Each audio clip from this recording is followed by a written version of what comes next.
Hi folks, what's going on? It's Ben here. I am back again today doing another video, and the subject of today's video is going to be on Andre Drummond, currently of the Cleveland Cavaliers, recently traded from the Detroit Pistons. He is a player who is of a pretty high skill level, all-star caliber or borderline all-star caliber, and right now he is stuck on the Cavaliers, who are nowhere near the playoff race, and the idea of him being bought out and signed by a contender has been floated. It remains to be seen whether he will be officially released by them, but as of right now, it seems like it could be a strong possibility. So today I wanted to go through and list out a couple of the teams that if he is bought out, I could see him going to. So all four of these teams are going to be what I would consider contenders. I don't think that there's any teams that he would go to that wouldn't be contenders if he were to be bought out. And so, or there are at least teams that are in the playoff hunt in general. So without further ado, let's get into it. So number one, I think this is the team that probably would be talked about the most and who had a pretty strong interest in him at the deadline, and that is the Boston Celtics.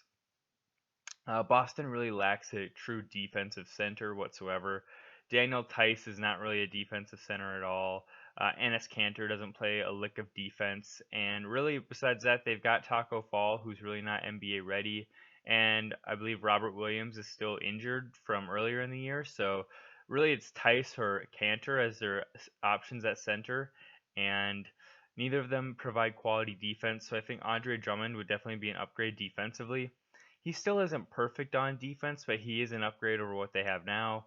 He also adds a big rebounding presence to this team that they don't have previously.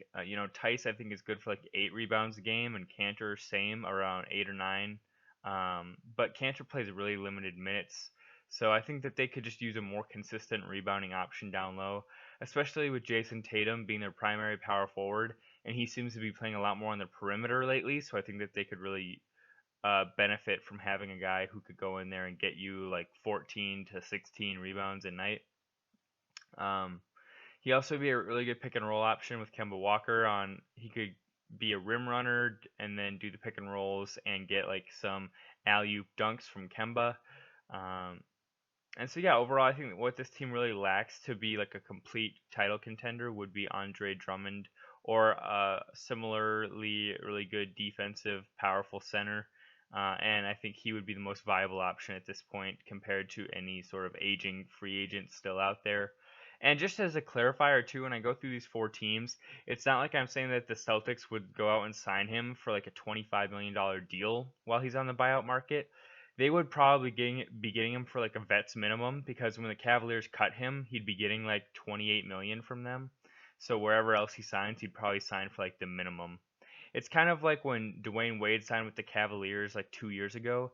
People were confused because he signed with them for like less than $1 million, but that's only because when Chicago released him, he made like $20 million from them releasing him. So all these teams, it's not that he would be signing big contracts with them. He can kind of go wherever because he would probably just be signing for the minimum. So other teams that I could see that would need him would be after the Celtics. It sounds counterintuitive, but I'm going to say the Rockets. They've really gone with small ball, but I almost would say they should just sign Andre Drummond sort of as a backup option in case they get into a big game and a center like Jokic is just killing them. They could bring in Drummond to play like 20 minutes or something, 15, while maybe Westbrook sits out a bit more, and so their spacing isn't completely destroyed, and he could try and help on the defensive end and with some rebounds. Um, for the Rockets, it's not that they would play him like 35 minutes a night or anything. I actually, if he joined the Rockets, I'd see him playing like 15 to 20 minutes a night, but you'd get like 8 or 9 rebounds out of him in those like 20 minutes, hopefully, which would be the goal. Um, and I'm not saying that he should start or anything like that. He just would be good for some spot minutes, and he would be a better fallback option than Tyson Chandler at this point, who I think wouldn't be very useful whatsoever to the Rockets' endeavors. But yeah, mainly if like they run into Anthony Davis and he's tearing them apart in the playoffs, or Jokic or Rudy Gobert if he starts going off or something like that, then um, you'd bring in Drummond and have him play like 15, 20 minutes on the center or power forward who's lighting it up. Besides that, the other two teams I have here, the first one is the Clippers, who I think are a team that really still could use a better defensive upgrade at center. They've got Zubac, who's a pretty decent offensive player, but not much on defense. And then they've got Montrezl Harrell, who's like a really small ball center. He's like 6'7", and he's pretty good on offense, but really nothing on defense at all.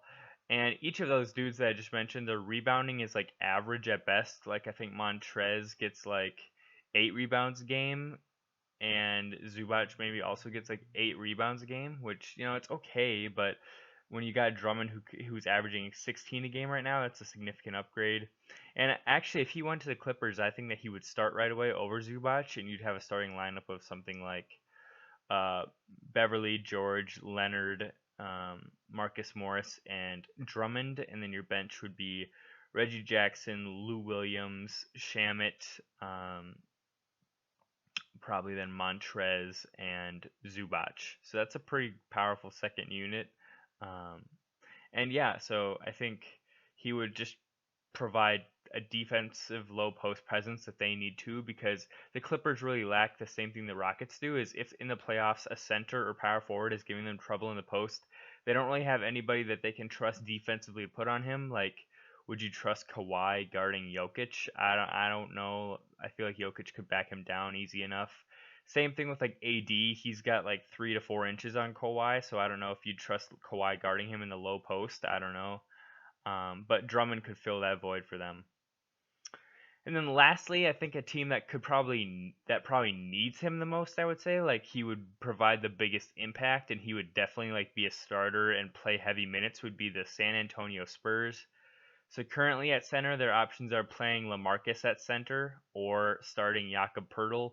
I don't really like either of those. I like the idea of having a starting lineup of something like DeJounte Murray, Derek White, um, DeMar DeRozan, Aldridge, and then being able to put in Drummond at center and have Rudy Gay, Poeltl, Patty Mills, and Bellinelli off the bench.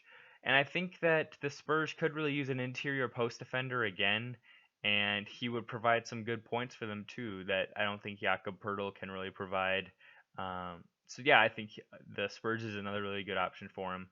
And that's really all I got for today, guys. Andre Drummond is a weird player in that he is kind of in this group of centers. Like, if you go back a couple years, you had similar guys like DeAndre Jordan was kind of the mold for this new kind of center, which is a guy who has no range as far as shooting, but will get you like 12 or more rebounds a night and is a rim runner and can catch alley oops.